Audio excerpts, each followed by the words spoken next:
Est-ce que vous êtes chaude pour l'interview ou pas? Patate. Donc, pour commencer, j'ai regardé beaucoup de vos interviews, j'en ai écouté, j'en ai lu, je me suis beaucoup intéressée à votre petite personne. Je dis pas petite parce que vous faites 1,58 m, hein. Ça n'a rien à voir. Donc, déjà, pour commencer, est-ce qu'il y a une question qu'on ne vous a jamais posée en interview que vous auriez aimé entendre? Euh, Ah. bah, pour... Comment vous dire? On m'a jamais demandé ce que je détestais manger. Alors, qu'est-ce que vous détestez manger? Apparemment, pas les côtes de bœuf. Les tripes, les andouillettes. Ah bah alors, vous devez pas m'aimer beaucoup pour le coup. Andouilles. D'accord.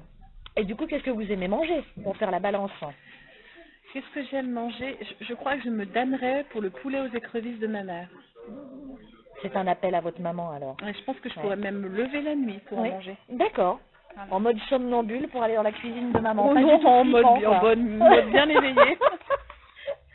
Donc, vous êtes parti d'une carrière d'archéologue Ouais. que vous avez arrêtée pour passer plus de temps avec votre fille, Mhm. qui, cela dit en passant, est adorable. Est-ce que ça vous arrive de regretter ce choix? Jamais. D'accord. Jamais. Je peux avoir une nostalgie Mhm. parce que c'était quand même... C'est un métier qui est vraiment sympa, prenant physiquement, intellectuellement, ça apporte beaucoup de choses. Mais je n'échangerai, je pense, pour rien au monde la relation que j'ai à l'écriture et aussi avec les lecteurs. Ah ben, ça fait plaisir. Mm. J'ai vu aussi dans une de vos interviews que vous disiez ne pas lire beaucoup de fantaisie.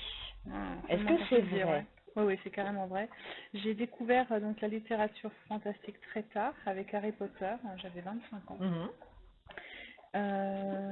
Bon, je me suis un peu rattrapée depuis, mais c'est clairement pas ma préférence de lecture. Du coup, vous lisez plutôt quoi? Je lis un petit peu de tout, très peu de polar, j'aime pas bien ça. Mais je lis D'accord. un petit peu de tout. Euh, En fait, depuis quelque temps, je lis plus trop. C'est surtout ça.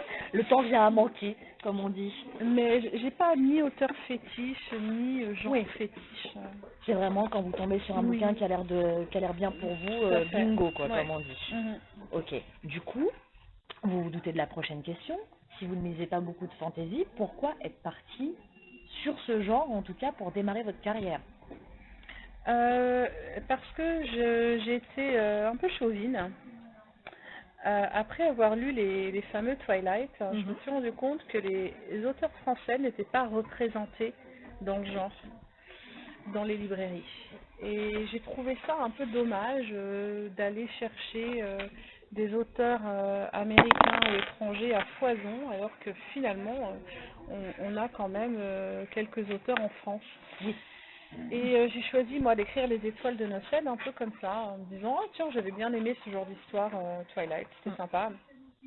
Et je vais essayer de faire un truc qui se rapproche du genre. Qui se rapproche du genre. Bah, d'ailleurs, ça a été ma première impression, je vous avoue, quand j'ai lu Les Étoiles de Nocède. Ouais. Je me suis dit que c'était un peu un Twilight, mais version, pour le coup, humain loup-garou au lieu de humain vampire. Mhm. Ce qui était appréciable, hein, parce que les vampires, bon, bah, voilà, au bout d'un moment, on a fait le tour de la question, comme qui dirait. On dirait Satine. Voilà. Donc, vous êtes parti aussi après sur des romans plus féminins comme Recherche jeune femme avisée, et maintenant dans ce qu'on pourrait appeler presque du témoignage avec Quand la nuit devient jour. Mhm. Est-ce que vous allez vous décider à écrire un peu dans tous les styles, ou est-ce qu'au bout d'un moment, vous allez dire, bon, j'ai testé ça, c'est bon, je m'arrête, Non, parce qu'en fait, j'écris ce que j'ai envie d'écrire. quand ça vous vient, Voilà. quand l'inspiration est Donc, là. j'ai pas de genre particulier. J'ai beaucoup aimé écrire dans le genre réaliste, contemporain. Quand la nuit devient jour, c'est un roman de société qui m'a amené dans la réflexion propre. Donc, j'ai beaucoup aimé. Mais Cherche jeune femme avisée, c'est genre d'histoire extrêmement fraîche qui m'a finalement permis de beaucoup m'amuser.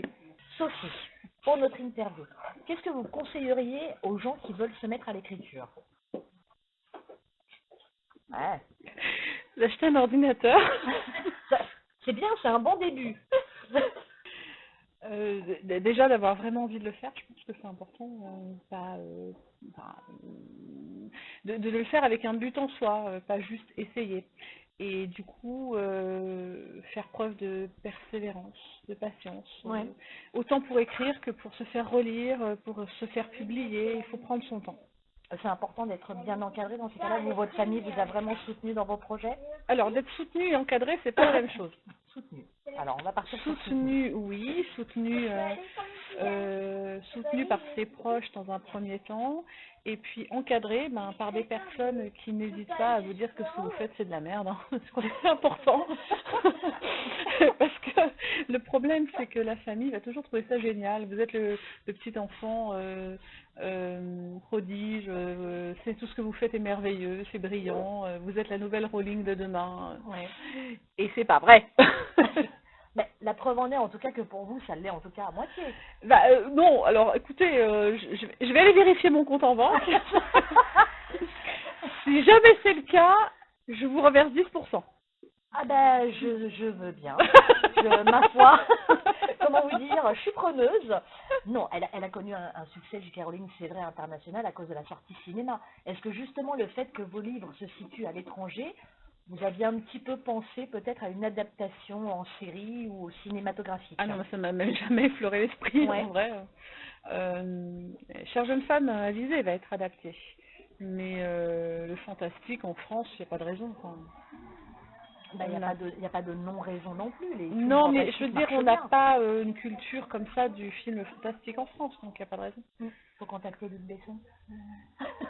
Non, je préférais autant qu'on contacte Spielberg tout de suite. Tant qu'à viser, autant y aller direct au sommet. Merci, quoi. c'est gentil. Bon, bah écoutez, en tout Toujours. cas, bah oui. Sophie Jomain, merci pour tout. Merci de votre gentillesse. Merci d'être aussi accessible pour vos lecteurs, vos fans. Merci de vous être déplacé jusqu'à Soissons. Ah oui, parce qu'alors, disons... Ça fait de la route, hein, voilà. Et surtout, bah, merci d'être vous, tout simplement. Allez. Merci Marie.